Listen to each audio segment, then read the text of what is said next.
L'homme devrait comprendre qu'est-ce qu'on ressent lorsqu'on voit son image et sa ressemblance. Et Dieu nous a donné l'occasion d'avoir 2 enfants au début. Ces 2 enfants étaient les modèles parfaits. Un qui est le bon modèle, l'autre qui est le mauvais modèle. L'un qui est le modèle que Dieu trouve agréable et l'autre le modèle que Dieu ne trouve pas agréable. Le voilà, ils ont maintenant eux aussi des êtres qui leur ressemblent. Mais dans ces 2 êtres qui leur ressemblent, le premier meurtre de l'humanité a été commis en famille. C'est un frère qui a tué son frère, rien que pour la jalousie. Vous savez que la première personne qui est morte sur la terre, tuée en plus, est morte à cause de l'adoration. Parce que son adoration était favorable, celui qui n'a pas pu supporter l'excellence de son adoration a eu besoin de l'éliminer. Dieu a exposé Adam et Ève à une situation difficile. Vous avez 2 enfants. Ils sont sortis de vous. Vous les avez élevés. Et vous avez envie de dire, Caïn, d'où te vient ce cœur? Caïn, vraiment? Caïn. Eh, Caïn. D'où? Moi, ton père, est-ce que tu m'as vu, moi, ton père, un jour, lever la main, tuer quelqu'un? Caïn, ça te vient d'où, ça? C'est le cri que Dieu poussait à l'humanité. Il dit, hey, ça, ce n'est pas vous. Ça, ce n'est pas vous. Ça te vient d'où, ça? Tu n'es pas fait de cette nature. Ça te vient d'où, ça? Toi, tu n'es pas comme ça. Je ne t'ai pas formé avec cette matière-là. Et Adam et Ève, ils avaient leur propre image. Et c'était perdu, c'était perturbé. Abel est mort. Qui l'a tué? Caïn, son propre frère.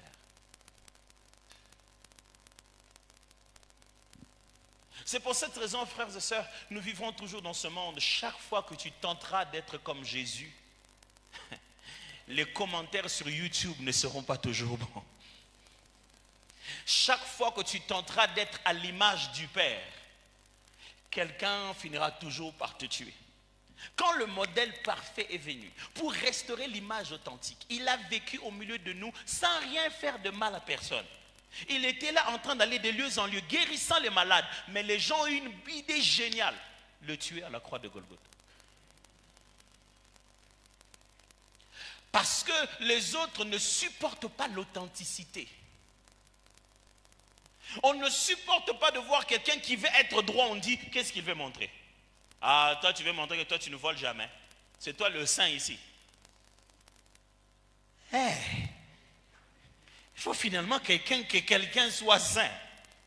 Mes frères et sœurs, si tu fléchis tes genoux, tu pries en parlant langue, en disant à Dieu, oh Père, tu es un Dieu puissant, tu es un Dieu merveilleux, et tu te lèves là-bas, tu ne vas pas vivre comme lui est puissant et merveilleux, tu n'es pas en train d'adorer.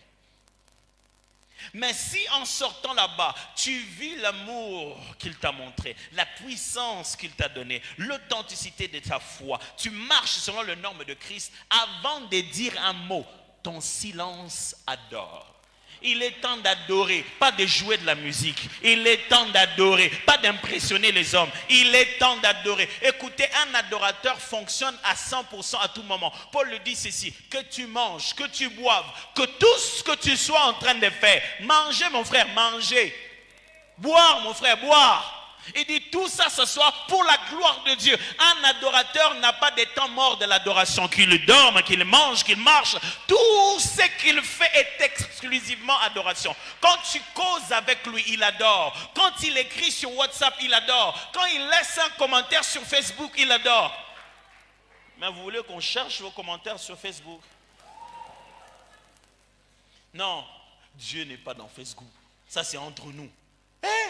L'adorateur n'a pas de vie privée. C'est tout ce qui est en moi. Tout ce qui est en moi qui bénit son saint nom. L'adoration n'est pas un cantique, c'est un style de vie. C'est un style de vie agréable à Dieu. Quel est le style de vie agréable à Dieu qu'on connaît? Ah tiens, Jésus. C'est pour ça Jésus à la fin, au lieu de dire aux disciples, allez, faites de toutes les nations des adorateurs, il les a plutôt dit, allez, faites dans toutes les nations des disciples. Pour dire qu'un disciple accompli est automatiquement un adorateur. Paul n'a pas eu peur de dire, soyez mes imitateurs, comme je le suis de Christ.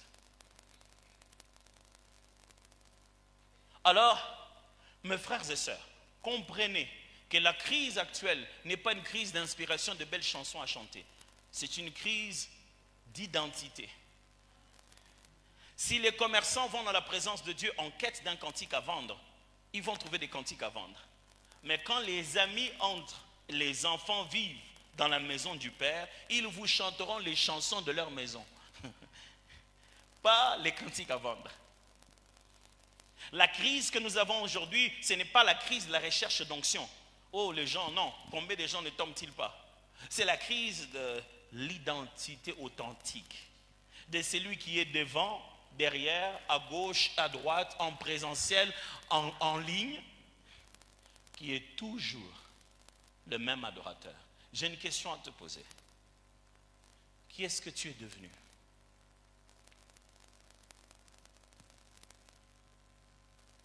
Un jour, Jésus arrive, je me finis par là. Jésus arrive, un monsieur vient le voir, dit, maître. Il dit, oui, il dit, maître, est-ce que tu ne peux pas quand même... J'aime comment un comédien dit, distribue-moi avec cet enfant. Il dit, est-ce que tu ne peux pas nous aider à fixer cette affaire avec mon frère et moi au sujet de l'héritage? Il y a l'héritage des parents là, il faut que quelqu'un nous aide. Et lui, il dit que c'est à lui. Moi, je dis, Jésus le regarde, il dit, ok. Non, il n'a pas dit ok, ça c'est moi.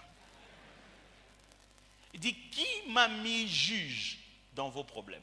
Vous pensez que Jésus manquait la sagesse pour résoudre ce problème? Oh, la Bible dit, lui-même disait, il y a ici plus que Salomon.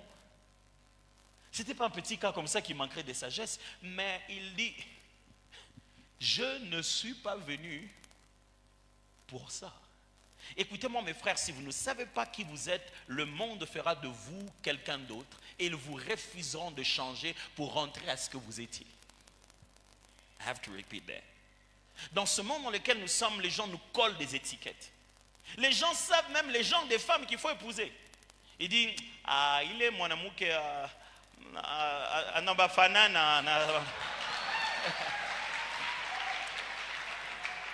J'étais à des doigts de bien dire ça bien. Il dit, mais cette jeune fille-là, vraiment, c'est pas pour lui, hein. Vraiment, lui, le frère Robert, les gens des femmes pour le frère Robert. Comment tu connais les gens des femmes de frère Robert? Comment, à partir de quand? Depuis quel moment? Le monde dans lequel nous sommes nous connaît tellement qu'ils nous ont déjà donné une destinée. Le monde nous propose ce qu'on doit être. Il dit à Jean, dis-nous qui tu es. Es-tu Élie ou l'un des prophètes? Oh, attendez que je vous dise ce que je suis. Vous avez déjà une liste de ce que je peux être. Le monde ne s'attend pas que tu sois quelque chose qu'ils n'ont jamais connu. Ils ont déjà des boîtes. Ils veulent te mettre dedans. Et surtout les gens comme nous. Tout le monde va te rappeler, pasteur, attends, tu n'étais pas comme ça. Vous pensez que je vis pour être ce que j'étais? C'est que vous n'avez pas compris le perfectionnement de ça. Donc, ça veut dire, je reste tout le jour pour être ce que j'étais. Oh, même vous n'étiez pas ce que vous étiez. Pourquoi vous avez peur du changement? Je vis toute ma vie pour me perfectionner de plus en plus à devenir comme Jésus. Or, quand tu deviens comme Jésus, tu cesses d'être sucré dans la bouche des gens. Tu commences à devenir amer parce que tu commences à devenir gênant. Plus tu te rapproches de la croix, plus tu perds l'unanimité. Mes frères, qui êtes-vous devenus? Jean l'a dit, je ne suis pas tout ça. Moi, je suis la voix de celui qui crie dans le désert. Est-ce que vous savez qui vous êtes?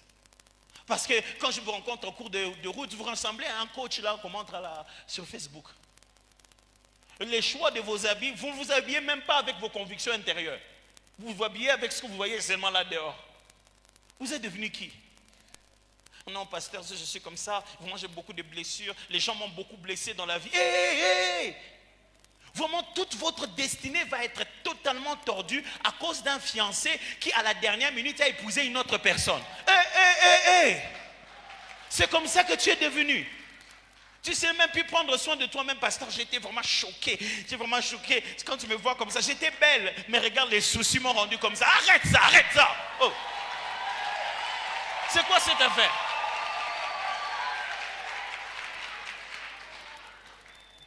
Il ne t'a pas aimé pour te rendre belle. C'est parce que tu étais belle qu'il était venu vers toi. La beauté a précédé votre relation. Redeviens belle, arrête ça. Comment un jeune homme qui n'a rien à faire va conduire toute ta destinée comme ça? Dieu t'a créé sur la terre en attendant que lui devienne sensé. Donc tu n'as pas de but sur la terre. Non, pasteur, si tu nous vois comme ça, les jeunes là, on se débrouille, c'est parce qu'on n'a pas d'argent. Ah! Le Dieu du ciel a dû attendre jusqu'à ce que les Lydiens imaginent la monnaie et les Chinois imaginent la monnaie fiduciaire. Alors Dieu dit, je vais vous donner cet argent. Donc nous allons chez Dieu pour lui demander ce que les Chinois ont inventé. Pendant qu'il a dit les mots bénir, il a béni dans les jardins d'Éden, il n'y avait pas de francs congolais. C'est que tu ne sais pas où se trouve la bénédiction. La bénédiction est dans l'identité de qui tu es. Il y a une ressource qui ne s'épuise pas. Ce n'est pas dans ce que tu as, c'est dans ce que tu es. Qui est-ce que tu es devenu? Il y a ceux qui veulent devenir leur diplôme. Écoutez-moi, vous ne deviendrez rien avec votre diplôme. Votre diplôme ne fait que rendre meilleur ce que vous êtes déjà. Le diplôme n'est pas une fin en soi. Ce n'est pas en finissant votre diplôme que vous deviendrez. Non. C'est parce que vous avez cet élan normal. Ce qu'on appelle, ce que Howard appelle l'intelligence verbo-linguistique. Vous avez l'art oratoire. C'est pour cette raison, vous avez les mots faciles, la rétention rapide. Vous avez la motivation de défendre les gens. Vous aimez rétablir les choses dans leur droit. C'est pourquoi vous allez faire le droit. Mais la faculté de droit ne fera pas de vous un avocat. C'est l'avocat qui est en vous qui va s'aiguiser dans la faculté de droit. Vous aurez eu autant de diplômes, vous ne les deviendrez jamais. J'oublierai jamais, je connaissais un couple quand je grandissais chez nous, la femme, le mari, d'abord c'était un homme et il s'appelait Bibiche et la femme s'appelait Blaise. J'ai jamais su comment. Donc, tout le temps c'était comme ça, on confondait les noms. Et l'homme, il avait une licence en droit et il vendait en pharmacie. Et il le vendait en pharmacie et il faisait même des prescriptions. C'est-à-dire, tu arrives, il dit, qu'est-ce que tu as? Je dis, non, non, pas ça, il faut prendre plutôt Papavérine. Il était bon, les gars. Je me dis, mais qu'est-ce qu'il est allé faire en droit? Moi aussi, je me demande, qu'est-ce que tu fais là-bas? Il n'y a rien qui fait mal à Dieu, qui t'est créé pour être toi et tu passes toute ta vie à être quelqu'un d'autre. Dépense des ressources inutiles. J'ai voulu faire quelqu'un d'original, quelqu'un d'unique, d'authentique. Et toi, tu passes tout ton temps à être quelqu'un d'autre. Je viens de vous expliquer avec d'autres mots ce qu'on appelle adorer en vérité. Adorer Dieu en vérité, c'est vivre authentiquement, selon l'image qu'il a créée en nous. Frère,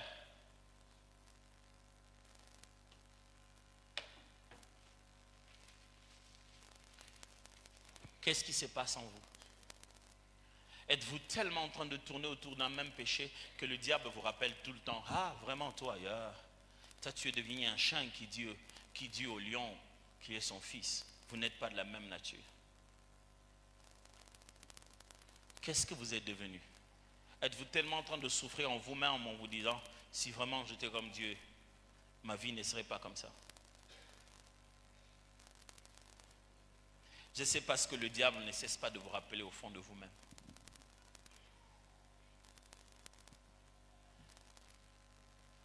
Je ne sais pas, là où vous n'arrivez pas à vous relever. Pasteur, je n'arrive même pas à prier. Non, ça ne commence pas par prier d'abord. Ça commence par être.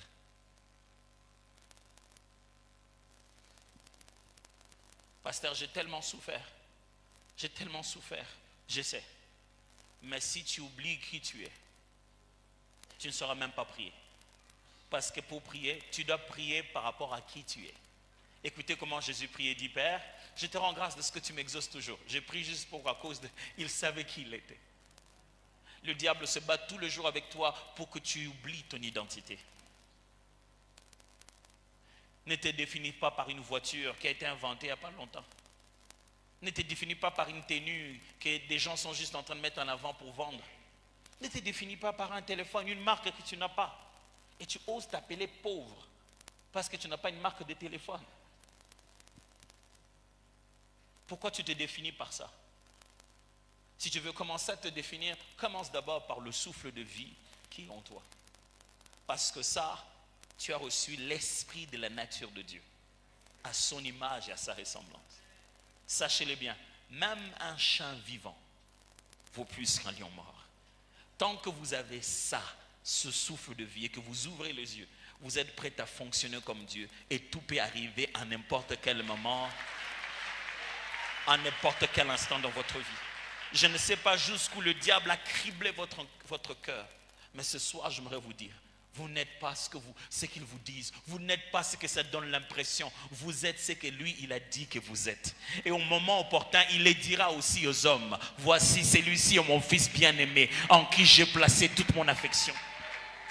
Nous ne savons pas encore qui tu es. C'est pourquoi on parle de toi comme ça. Mais le temps va arriver où Dieu va révéler à la création tout entière la révélation, la véritable nature de fils de Dieu. Ne le laisse pas. Écoutez-moi, ce n'est ni 43%, ni 70%, ni 90% qui détermine qui tu es réellement. Ce n'est pas ce qu'un professeur a signé sur son papier qui dit qui tu es.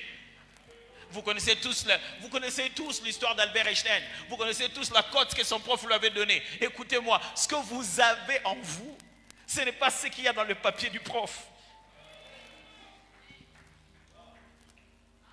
Oh, je vous assure, ce n'est pas ce qui est dans le papier du prof.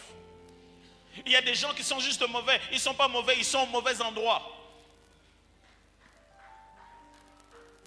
Il y a des gens qui sont de bons goalkeepers. Ils sont bons à tenir le ballon à la main. Mais vous avez fait des numéros 10. Dès qu'on lui donne le ballon, et vous sifflez. Ce n'est pas sa faute, vous l'avez mis au mauvais endroit. Ma prière, c'est que Dieu te replace là où tu devais être pour que tu redécouvres qui tu es en réalité.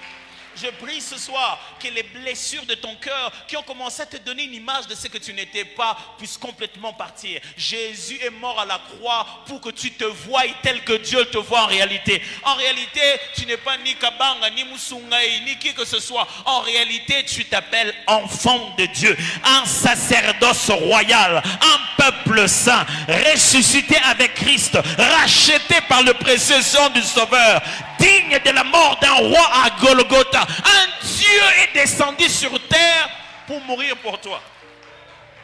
Ça, c'est le véritable toi. Non, toi tu n'es pas en non. Tu sais, dans votre famille, on a tellement tout empêché à tout le monde est vraiment complètement lié. Vous n'irez pas loin. Vraiment, il faut qu'on fasse beaucoup de prières. Quand ils finissent de t'expliquer ça, dites-lui, oui mon frère, c'est vrai. Mais regardez bien. Le gars qu'il y a dans la bouteille, on se ressemble beaucoup, mais ce n'est pas moi. On se ressemble beaucoup, mais ce n'est pas moi. Après, il va te dire, non, vous êtes seulement comme ça, vous ne croyez pas à la délivrance. Si. Si je ne crois pas à la délivrance, comment je te dis que ce n'est pas moi? C'est parce que je sais que j'étais là. Mais il est venu, il m'a transféré dans le royaume de fils de son amour. Écoutez-moi, il n'y a pas plus puissant que la méthode psychologique de l'ennemi de te faire croire que tu es un esclave. Parce que même sans les liens, un esclave est un esclave dans la tête. On n'a pas besoin de liens pour nous coloniser. On continue à nous coloniser d'une autre manière.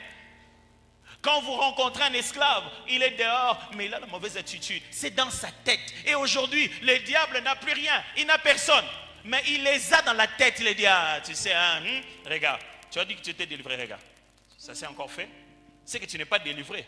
Ah, papa, qui t'a dit que parce que je ne marche, je ne peux pas m'asseoir? Non, parce que je marche, je dois tout être debout. Il te ment. Jésus est mort à la croix de Golgotha. Il a porté sur lui l'iniquité de nous tous. Tu n'es pas partiellement enfant de Dieu. sur base de ta sanctification du jour. Non, non, non, non, non, non, non. Tu as reçu tous les droits d'avoir ton nom inscrit dans le livre de vie les jours où tu as dit oui à Jésus de Nazareth.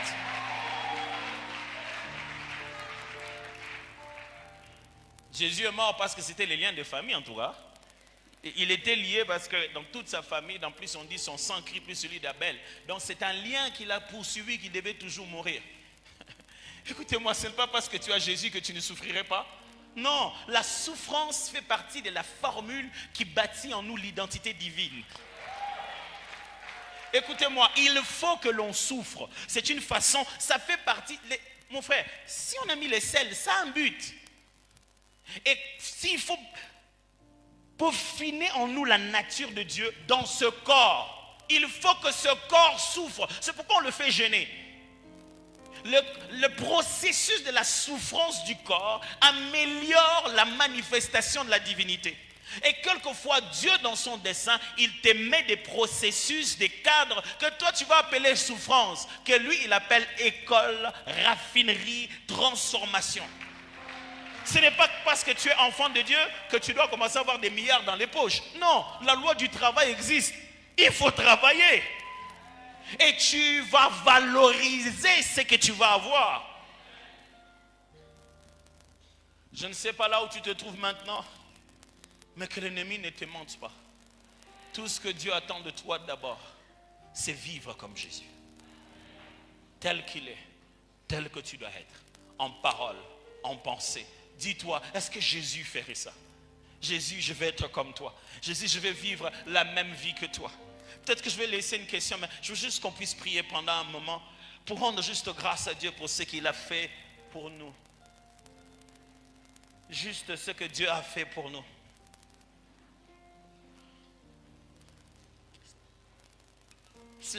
Est-ce qu'on peut rendre grâce à Dieu, lui juste lui dire, Seigneur, merci pour l'œuvre de la croix. Merci d'avoir fait de nous ce que nous sommes devenus.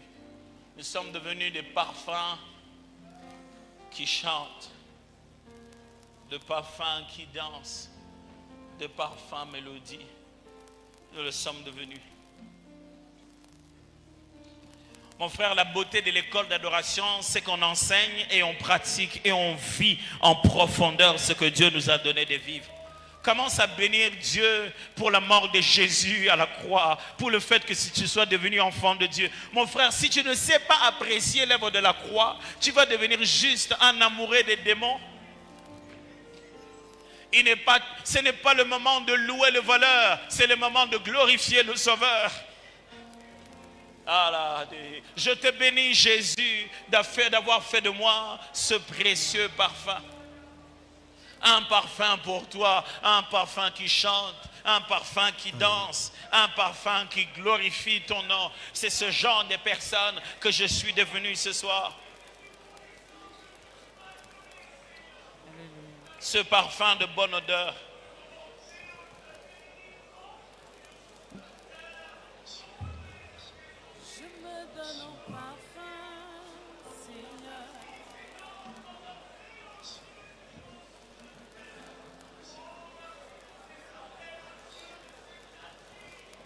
Souviens-toi, tu n'es pas ce que l'ennemi te rappelle chaque jour.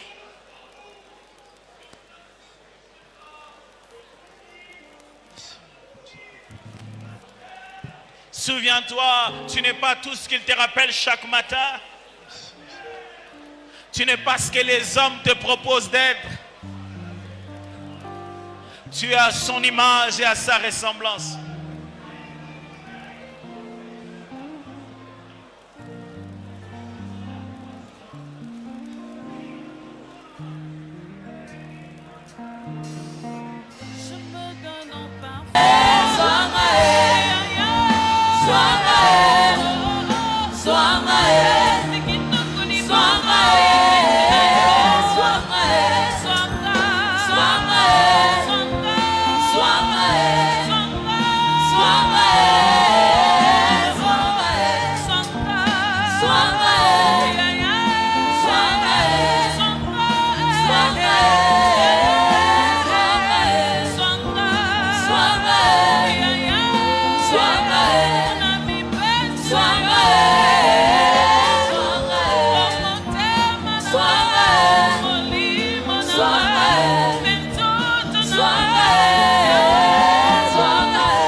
Je me donne tout à toi, un parfum qui chante, un parfum qui danse. Ce soir, j'aimerais prier pour une catégorie de personnes. Vous êtes là ce soir et vous vous dites, pasteur, c'est de moi que tu as parlé. Je me suis tellement fait matraquer par l'ennemi. Il a tellement parlé à ma tête que j'ai perdu toute foi à l'identité réelle d'enfant de Dieu que je suis censé être. Quand je me pense être quelqu'un, je ne me pense pas être au maximum. Je le suis, mais je le suis à faible dose. L'ennemi a réussi à me faire croire que je ne suis pas ce que Dieu voulait que je sois. Et ce soir, j'ai compris. Je l'ai reçu gratuitement. Et c'est là-bas que réside mon adoration. Et j'aimerais que tu pries avec moi pour que cette foi à mon identité revienne pleinement dans mon cœur. Si c'est de toi que je parle, mon frère, ma soeur, lève seulement la main là où tu es. Et je vais prier pour tous ceux qui veulent cette prière. Il dit, pasteur, prie avec moi, je vais vaincre la guerre avec l'ennemi de façon définitive. Merci. Abba, vois mes frères, vois mes soeurs. Connais nos combats, nos défis, nos challenges personnels. Combien de fois chacun voulait tellement être parfaitement ce que tu veux. Et on a oublié que ce n'est pas par nos efforts qu'on le devient. On l'est déjà devenu depuis la croix de Golgotha. Et ce soir, notre identité crie, je ne suis pas comme ça. Je ne suis pas fait de cette matière. Notre véritable identité crie. Et c'est pour ça, ce soir, je déclare une libération totale de la manifestation de notre identité. Plus d'esclaves au nom de Jésus. Plus d'esclaves, plus d'esclavage au nom puissant de Jésus. Père, je prie que ton esprit fasse cette œuvre de conviction profonde, de sanctification authentique, des transformations intégrales. C'est un culte, j'aimerais qu'on nous trouve les paniers des offrandes pour qu'on puisse offrir. C'est ce qu'on m'a rappelé. Voilà. Ok. On a dit ceci plutôt. Les Gaëls vont chanter. Et le panier va. Est-ce que le panier passe ou bien il se tient à un endroit, les gens se déplacent? Il va circuler? Super. Le panier peut circuler alors. Seigneur, te prions pour ces offrandes que nous avons amenées dans ta maison. Que ça soit utile à ta gloire, au nom précieux de Jésus. Amen. Pendant que les paniers des offrandes circulent, je vais prendre une question ici, une là-bas, et puis c'est fini. Je vais prendre toutes les trois questions directement. Je vais répondre en un coup et on aura donné les annonces. Parce qu'il faut que vous sachiez c'est quoi la prochaine étape. Le premier qui lève la main, le premier, voilà, mon frère, venez, ici devant. Au-dessus là-bas, est-ce qu'il y a quelqu'un qui... Oui, mon frère, venez. Oh, il y en a un qui court. Il y en a un qui courait déjà, désolé. Il courait déjà. Ok. Dehors, j'aimerais qu'on prenne aussi quelqu'un. Là-bas, dehors, il y a des gens. Hein? Mais je n'arrive pas à le voir. Est-ce que vous pouvez prendre une sœur qui veut poser une question? Faut même que ce soit une sœur.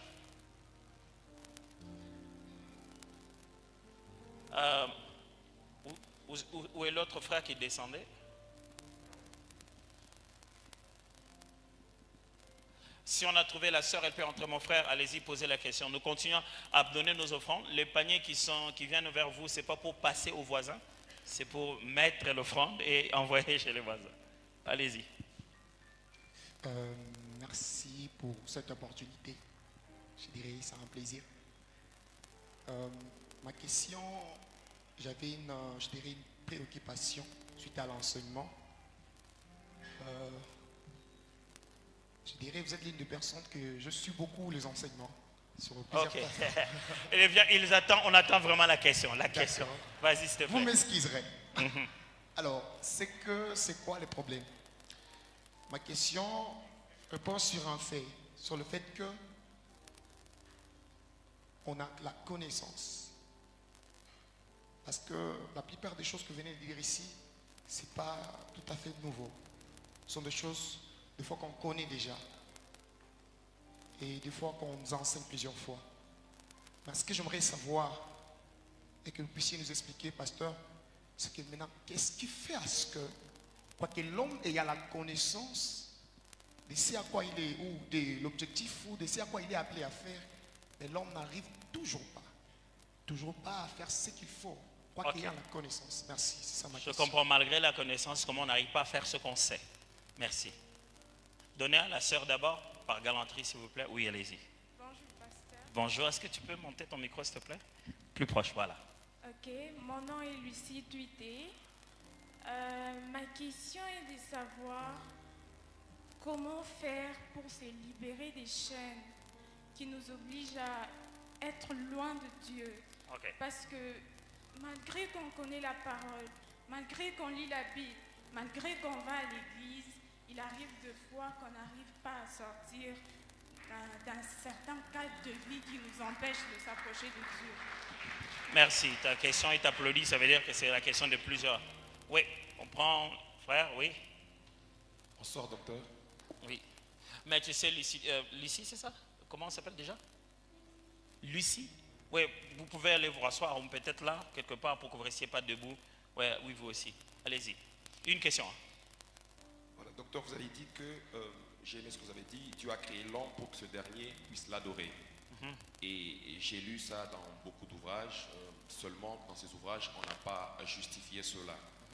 Je voulais savoir si c'est une conclusion d'érudition théologique ou soit il existe un texte ou des textes dans la Bible, bon, des textes explicites qui pourraient le justifier clairement. Merci. Merci.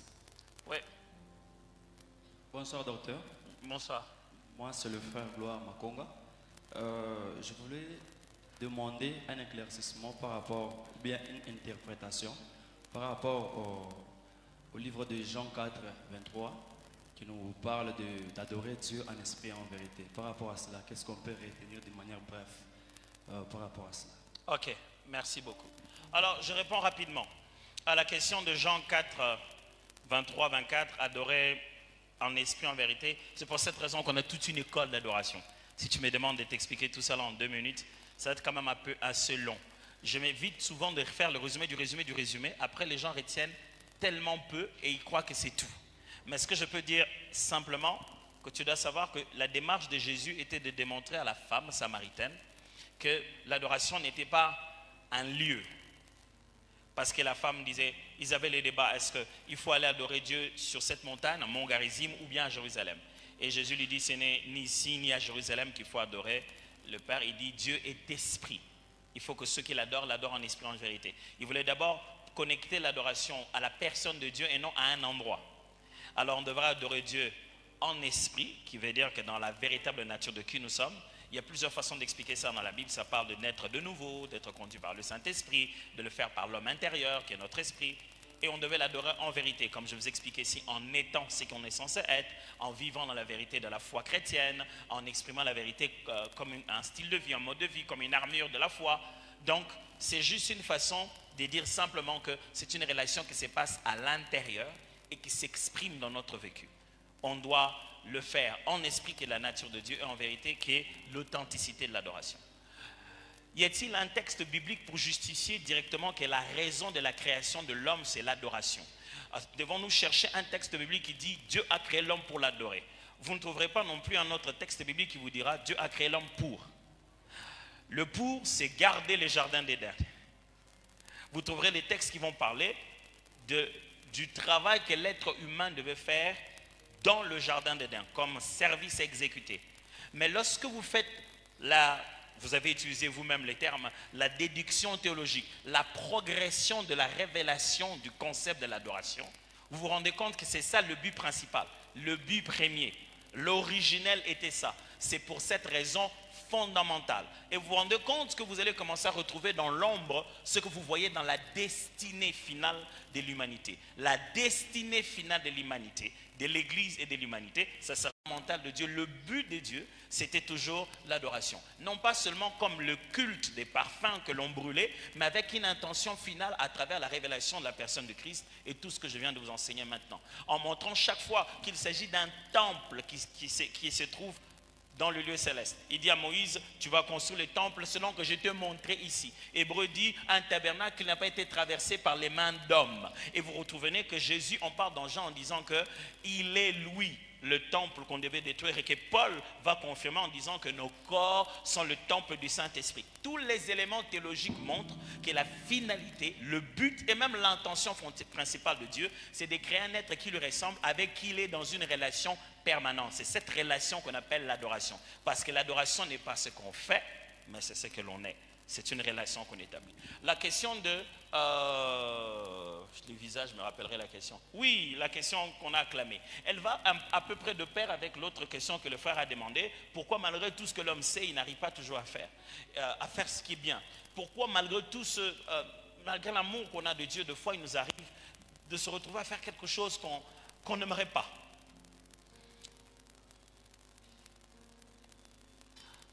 Je ne sais pas. Voilà ce que la Bible nous dit par contre. La Bible nous dit que nous sommes nés de nouveau, nés d'esprit. C'est-à-dire que la première transformation qui est en lieu en nous est parfaite, mais elle n'est pas au niveau encore des autres expressions, de d'autres aspects de notre être. La Bible considère l'homme comme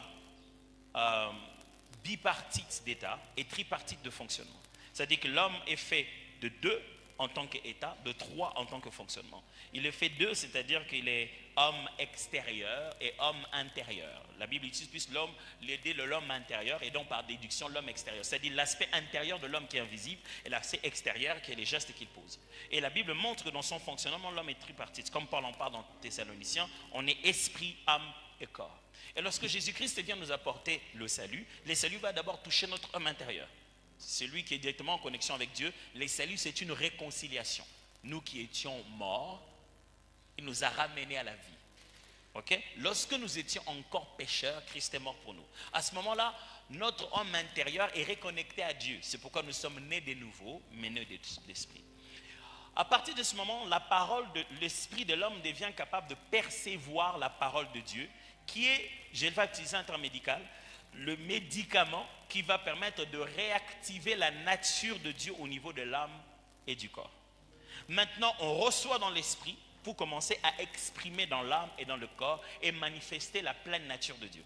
Malheureusement, l'âme et le corps ne reçoivent pas de la même manière. L'esprit est illuminé, c'est-à-dire elle reçoit sans savoir le processus. Le jour où tu as cru au Seigneur Jésus, tu ne peux même pas m'expliquer qu'est-ce qui t'avait exactement convaincu. Mais tu étais convaincu. C'est comme ça que l'esprit reçoit les choses. Mais l'âme ne reçoit pas ça comme ça. Il doit bâtir un caractère. Et ça passe par la souffrance, l'interprétation des émotions. Alors la vérité de la parole va dans ton esprit. Et tu commences progressivement à travers le quotidien, le vécu de tout le jour. Tu as ce combat entre ce que tu sais que tu es et ce qui se manifeste en toi. Il y a tout le temps cette tension. Paul dit, c'est Dieu qui a fait ça comme ça.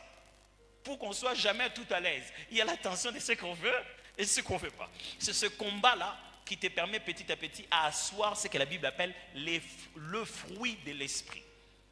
L'esprit qui est en toi va maintenant commencer à manifester le fruit. Et ces fruits-là sont des caractères, des qualités, l'amour, la patience. La patience, on ne reçoit pas ça en prière. La patience, on reçoit ça quand la ligne des Saint-Jola est longue. Et qu'on a dit attendez. Ça, ce n'est pas à Dieu de voter à ta place. C'est à toi d'accepter de mourir. Ce que nous n'aimons pas, c'est crucifier le vieil homme. La douleur que ça fait, c'est ça que nous n'aimons pas. Et donc, du coup, l'homme nouveau et le vieil homme, on commence à ressentir comme un combat. C'est un processus continuel au-dedans de nous. On s'améliore au fur et à mesure. Il y a des choses aujourd'hui dans ta vie que tu as vaincues complètement, donc tu ne te rends même pas compte depuis quand tu l'as vaincu. Mais il y en a d'autres que tu vois là, tu te dis, mais non, il faut que je finisse ça. L'erreur, c'est de croire qu'il faut absolument que tu te concentres à ça pour que tu changes. Non, c'est des fois juste faire des péréquations. Concentre-toi à ça, ça va automatiquement s'équilibrer. Quand on se concentre tellement sur nos faiblesses, on les multiplie. Vous devenez tellement conscient de vos erreurs que vous devenez plus conscient de son cycle. Comment on fait pour aider un enfant à ne pas faire pipi dans les habits? On dit non, retiens-toi. Quand on dit retiens-toi, ça veut dire quoi? Pense à autre chose. Comment tu fais toi-même? Tu te dis non, j'oublie ça. Parce que plus tu te dis je dois faire pipi, je dois faire. Tu sais comment ça fait, non? Je dis tu dois faire pipi, je dois faire. Plus tu dis ça, puis tu dis je pense à autre chose. Mais quand on te dit c'est là-bas que tu dois te soulager, plus tu t'avances, plus tu commences à sentir que je n'arrive pas à mériter parce que tu es concentré sur ça. Alors, le monde dans lequel nous sommes nous concentrera de plus en plus sur les choses qu'on n'arrive pas encore à vaincre. Plus tu t'y concentreras, mieux tu deviendras. Voici la solution de Dieu. Ce n'est pas concentrez-vous sur les œuvres de la chair, travaillez pour les abandonner. Non, la Bible dit, soyez remplis du Saint-Esprit et vous n'accomplirez pas les œuvres de la chair. Dans le grec, le verbe qui est utilisé est un verbe de cause à effet. Littéralement, ça veut dire ceci. Soyez remplis du Saint-Esprit, alors automatiquement, vous n'accomplirez pas les œuvres de la chair. Il n'y a pas quelque chose qui s'appelle ne pas accomplir les œuvres de la chair. Ça n'existe pas. Ne pas accomplir les œuvres de la chair, c'est le revers de la médaille dans l'idée d'être rempli du Saint-Esprit. Quand tu commences à apprendre la vie d'être rempli du Saint-Esprit, automatiquement, tu ne sais pas même à quel moment les œuvres de la chair commencent juste à... Imagine-toi que tu consacres ta vie à la prière. Les heures que tu passes à la prière, c'était les heures où tu étais ailleurs en train de faire autre chose. Donc, en réalité, il est important de reconnaître au-dedans de nous qu'il faut se concentrer à la prière, à la parole de Dieu, à l'Esprit de Dieu, et non pas à nos faiblesses. Quand il t'arrive de ne pas faire ce que tu voulais, ressaisis-toi. Marche avec l'Esprit. Dis au Saint-Esprit, je veux apprendre à mieux t'écouter. Chaque fois qu'on s'est dessus nous-mêmes, on a juste été têtu. Tu te rendras compte à un moment donné, l'Esprit avait parlé. Il avait mis une petite conviction, mais tu t'es entêté. Alors, si tu me dis, pasteur, tout le jour, je plonge dans cette eau pour me laver. Comment faire pour ne plus me plonger? Ah, attends vous-même. Quelle est la réponse? Arrête de plonger. Alors, comment je dois faire pour arrêter de plonger? Va jouer au foot. Quitte à côté de l'eau. Tu ne plongeras pas. Ça va? Alors, donc, la dernière question, c'était... Oh ouais, j'ai répondu aux deux questions, justement. En faisant ça, alors, on ne devient pas notre connaissance. Le savoir, la Bible dit ça, Paul le dit, la connaissance enfle. Si ce que vous savez, ce n'est que pour votre tête, ça vous gonfle. Entre ce que vous savez et ce que vous vivez, c'est pour ça qu'existent les exercices spirituels. Vous voyez tout ce que je vous ai dit, si c'était intéressant, vous allez dire, waouh, c'était fort.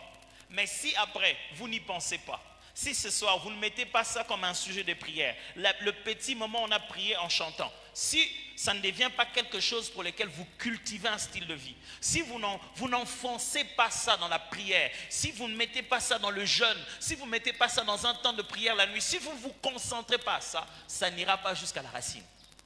Ça sera une belle prière d'aujourd'hui et ça ne se transformera pas en caractère. L'écart que vous sentez entre l'information et les vécus se comble par les exercices spirituels. Vous devez prendre ce que vous avez reçu, l'arroser par la prière, l'enseignement, la méditation, l'intentionnalité. Papa là nous racontait une histoire pour que je finisse par là. Un jour, il disait, il avait demandé à Dieu de l'apprendre les fruits de l'esprit, les fruits de la patience. Il demandait tellement à Dieu, Dieu lui a dit, tu veux devenir patient? Ok, je vais te montrer. Et il est allé un jour à la banque, vous savez à l'époque, la banque centrale. Il était là sur la queue en train d'attendre son tour.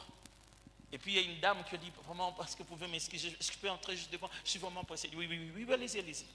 Laisse la dame entrer. Et puis il voit un gars qui vient ensuite sans rien demander. Il vient, il entre. Il dit, dans son cœur, il dit, oh, lui il est entré, il doit demander comment. Ça a commencé à monter un peu. Et puis il voit un autre gars qui entre, il dit, oh, c'est quoi? Et puis le troisième il dit, hey papa, c'est quoi? Vous tous vous commencez seulement à couper. Et puis il dit, c'est à ce moment-là que Dieu m'a dit, Alain, patience. Il dit, ah! l'école de Dieu n'est pas une école théorique.